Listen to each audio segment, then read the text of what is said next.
Good afternoon, everyone. This is Chuck Self, Chief Investment Officer for iSectors. I'd like to thank you for joining us today to review the iSectors second quarter 2020 performance update. I will be providing a brief performance overview of the second quarter for all the iSectors models. We will also discuss where your clients should get additional diversification in these times of low interest rates. This call should last about 10 minutes with questions and answers to follow. Please feel free to ask questions anytime during or after the presentation by clicking on the chat box in the lower right-hand corner of your screen. This presentation will be recorded and a copy will be available on our website tomorrow at www.isectors.com. Just click on the iSectors blog icon and it will take you to a link to access the recording. We will also be sending a link to access a recorded copy of this presentation to all webinar attendees immediately after this call. Both the iSectors Post-MPT Moderate and Post-MPT Growth allocations underperformed their benchmarks in the second quarter. Growth is still ahead of its benchmark by over 500 basis points over the past 12 months and Moderate by over 100 basis points. Returns were positively affected by the technology weightings in both growth and moderate. Growth was also aided by healthcare allocations. Both strategies were hurt by weightings in utilities. As presented in the chart on slide 3, the model behind post-MPT growth has swapped out its traditional equity sectors for gold stock investments. Also, the model has significantly increased its appetite for leveraged ETF exposure to close to the maximum of 33%. Both post-MPT growth and post-MPT moderate have also added to its treasury bond and utilities positions. The iSectors post-MPT allocations continue to outpace other comparable ETF portfolios. We are pleased that growth was ranked 10th among all 359 ETF strategies over the past 10 years in the Morningstar ETF Managed Portfolio database. Throughout this volatile period that we've been through, Post-MPT has produced very attractive results. With continued health scares, elections, and trade tensions contributing to volatility in 2020, initiating or increasing exposure to the Post-MPT allocations could be a worthwhile course for client portfolios. Both the iSectors Global Equity and Domestic Equity allocations were behind their MSCI All Country World and Standard & Poor's 500 benchmarks, respectively, in the quarter and over the past year. Domestic Equity was the best performing iSectors allocation in the second quarter. Both strategies were helped by U.S. large cap growth funds. High dividend funds were detrimental to performance for both domestic and global equity allocations. The iSectors domestic equity allocations earned very attractive returns over the past 10 years compared to comparable U.S. equity portfolios.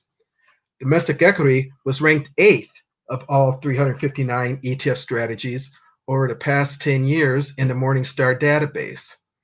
An equity position combining the 10th ranked iSector post-MPT growth and the 8th ranked domestic equity has been a very attractive for clients historically.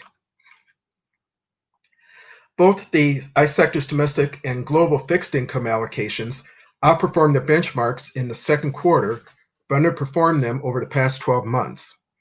In the second quarter, preferred stock securities such as the First Trust Preferred Securities and Income ETF, FPE, presented in black, outperformed the benchmarks in global fixed income.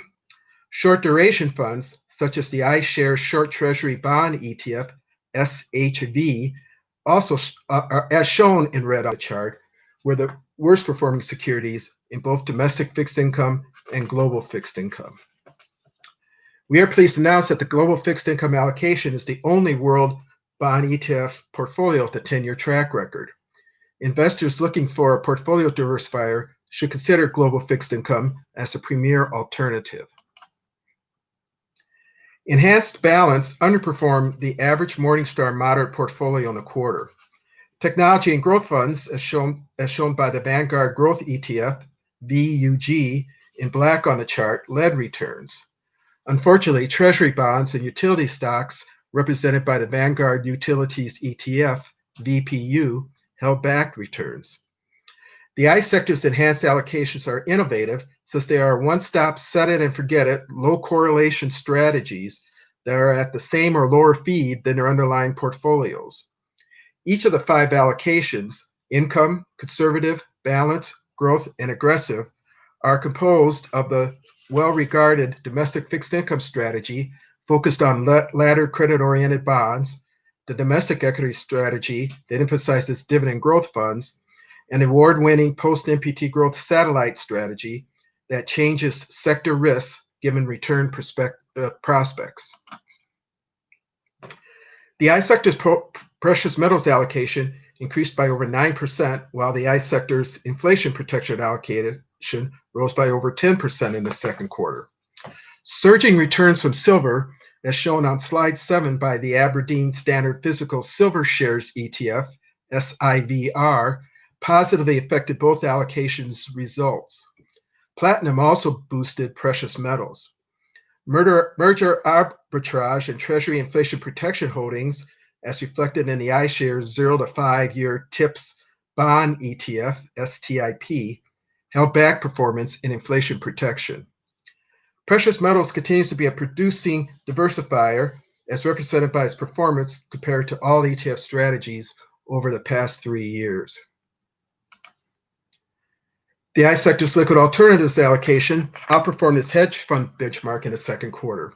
As indicated on the chart on slide 8, the VanEck Vectors Junior Gold Miners ETF, GDXJ, representing precious metal strategies, were relatively strong, along with Energy Master Limited Partnership funds. Hedged commodity funds, such as the Low-Core Long-Short Commodity Strategies Fund, LCSAX, hurt the results of the strategy. The liquid alternative model is broadly diversified and aims to reduce total risk in client portfolios. Also, the liquid alternatives allocation has outperformed hedge funds over the past 10 years by 221 basis points. Given the advantages of the allocation, including daily liquidity, complete transparency, availability to all clients, not just accredited ones, and a current yield of over 3%, liquid alternatives can provide an attractive risk-return characteristics as an equity market diversifier.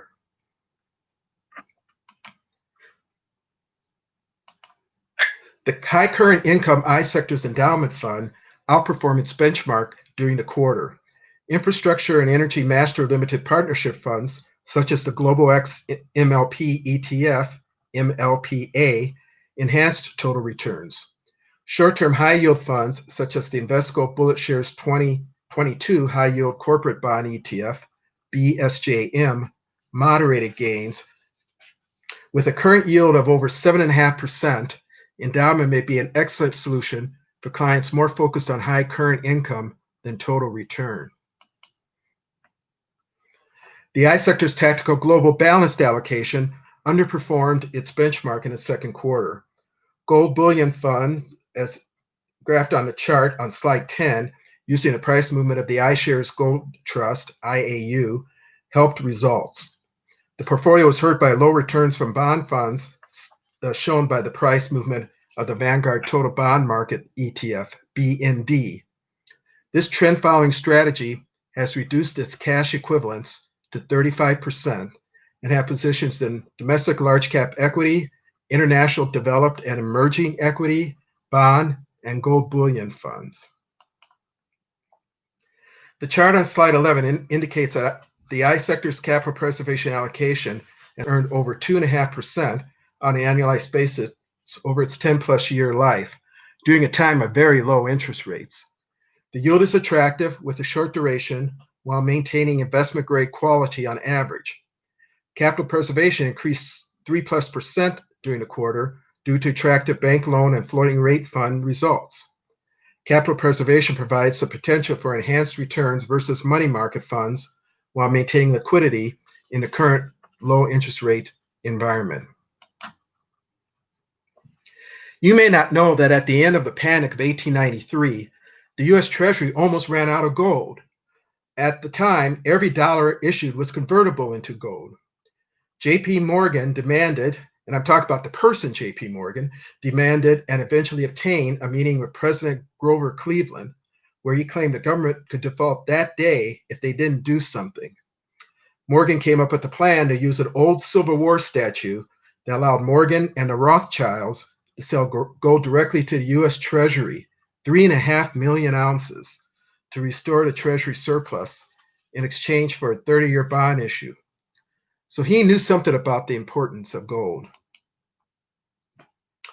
This chart plots the values of gold in blue, stocks in red, and bonds in green since 1998. You may not have known that gold has been the best asset class since then. More importantly is to see how gold acts compared to bonds as a diversifier in down stock markets. In the early 2000s bear markets, gold and bonds had similar positive results. In the Great Recession, the bonds returns were flat while gold rose. In this year's bear market, bond prices declined with stocks while gold powered ahead. At least in this century, gold has been a better equity diversifier than bonds. Since the 1930s, gold has not topped until it's traded at a level higher than the S&P 500. With the S&P 500 at 3,300, if it stayed there, and that may be a big if, gold should power ahead by at least 60% before hitting its high. It is often said that gold is correlated with inflation. The research shows that over the very long run that is the case. In the short to intermediate term, it may not be so. This graph shows the 12-month change in the CPI in red and gold prices in blue since gold became free-floating in price. It is true that gold reacted positively with the 1970s, 1980s, and late 2000s rise in inflation. But that relationship did not hold in the rise in inflation in the early 90s, and recently it set new highs in a time of mild inflation.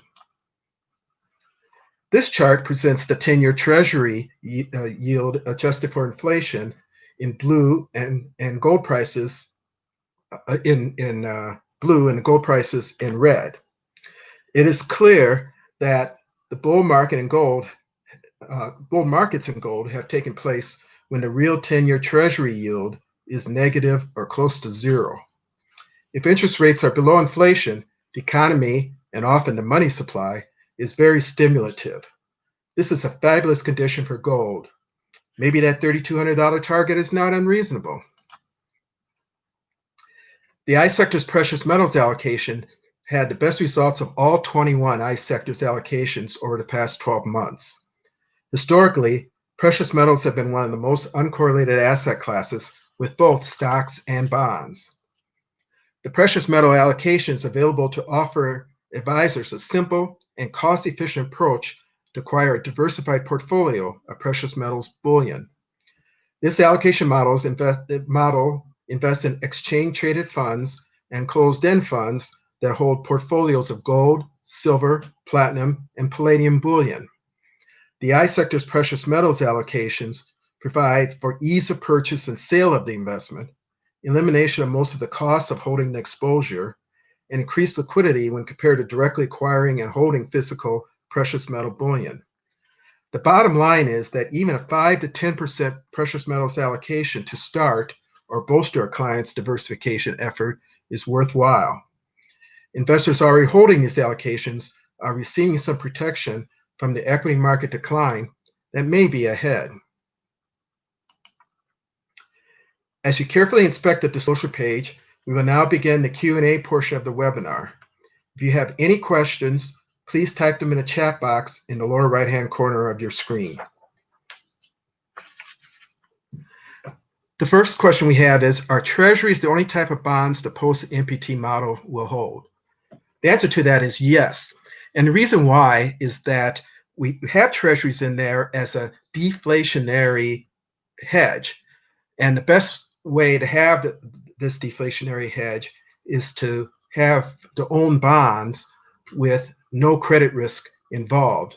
Otherwise, you end up with a correlation between the bond that's supposed to be the hedge, or the bond ETF that's supposed to be the hedge, and equities.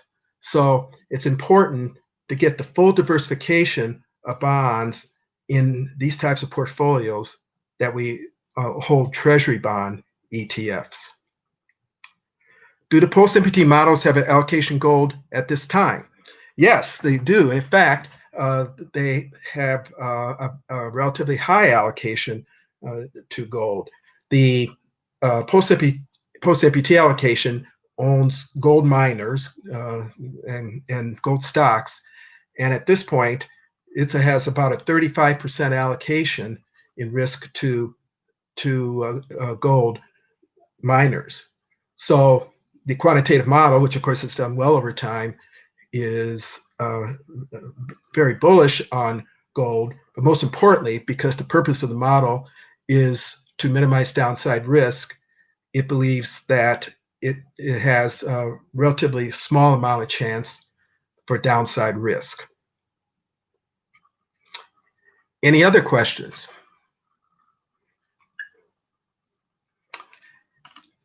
If not, I wish to conclude by thanking everyone for attending our webinar this afternoon. If there's anything we could do to assist you with your wealth management or 401k asset allocation needs, please let us know. We can be reached directly at 800-869-5184. Again, thank you, and we hope you stay safe and enjoy the rest of your summer.